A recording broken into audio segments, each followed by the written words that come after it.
In this video, we will discuss the chart of accounts.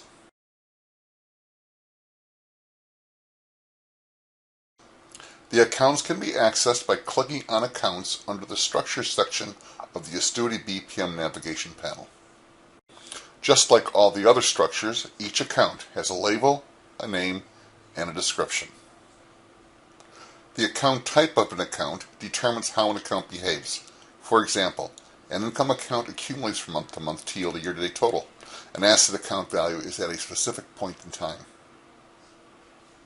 An income account has an accounting credit balance associated with it.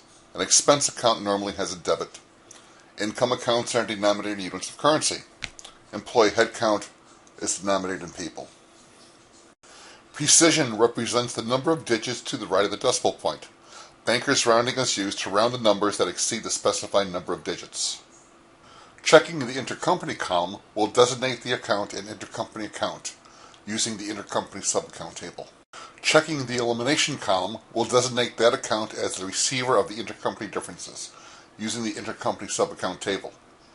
All intercompany accounts that use the same elimination account are part of the same intercompany group of accounts. An account can be broken down into more detail with the use of subaccounts. Products, departments, and intercompany are some of the examples of subaccounts.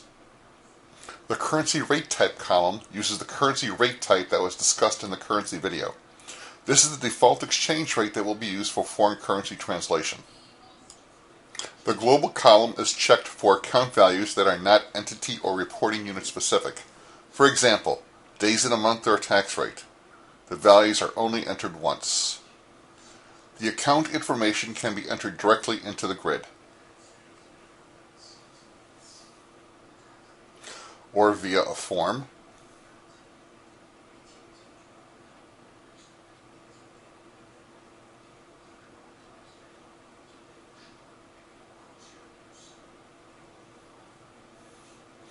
or loaded in bulk through a spreadsheet.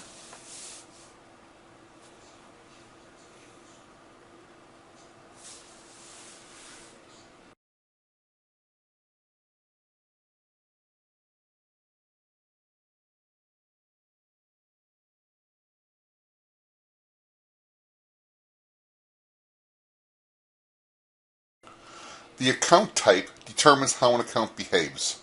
Astuity BPM comes with 8 predefined account types. If you need to create other account types, then click on the New button. If the flow column is checked, then the account accumulates from month to yield year-to-date totals. Otherwise, the account value is at a specific point in time. If the credit column is checked, then the account has a default credit balance.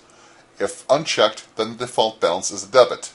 The debit-credit property is taken into consideration when the accounts are rolled up. If the consolidated column is checked, then the account values are added up through the entity hierarchy when the entities are consolidated. The currency conversion method column affects how the currency rate is applied upon currency translation. Current value would usually be used to translate a balance account. Periodic change would usually be used to translate a flow account. The account type information can be entered directly into the grid, or via a form. The account roll-ups define the parent-child relationships between the accounts. The branches can be expanded or collapsed. The subaccount visibility can be toggled on or off. An account can be dragged from the unowned accounts grid into the accounts tree, or accounts can be rearranged within the account tree.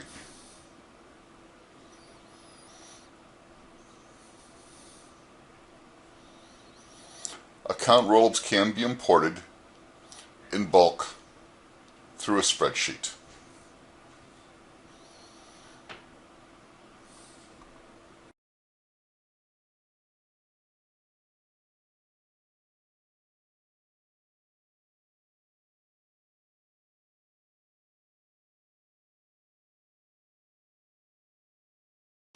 An account conversion can be used to convert from a GL account number to a reporting chart of accounts number.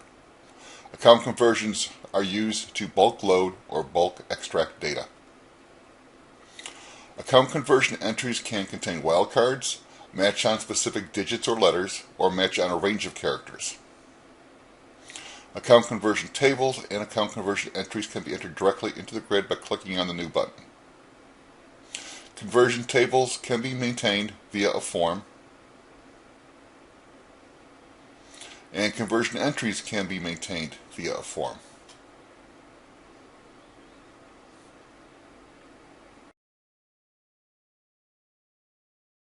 Account conversion tables and the account conversion entries can be loaded in bulk through a spreadsheet.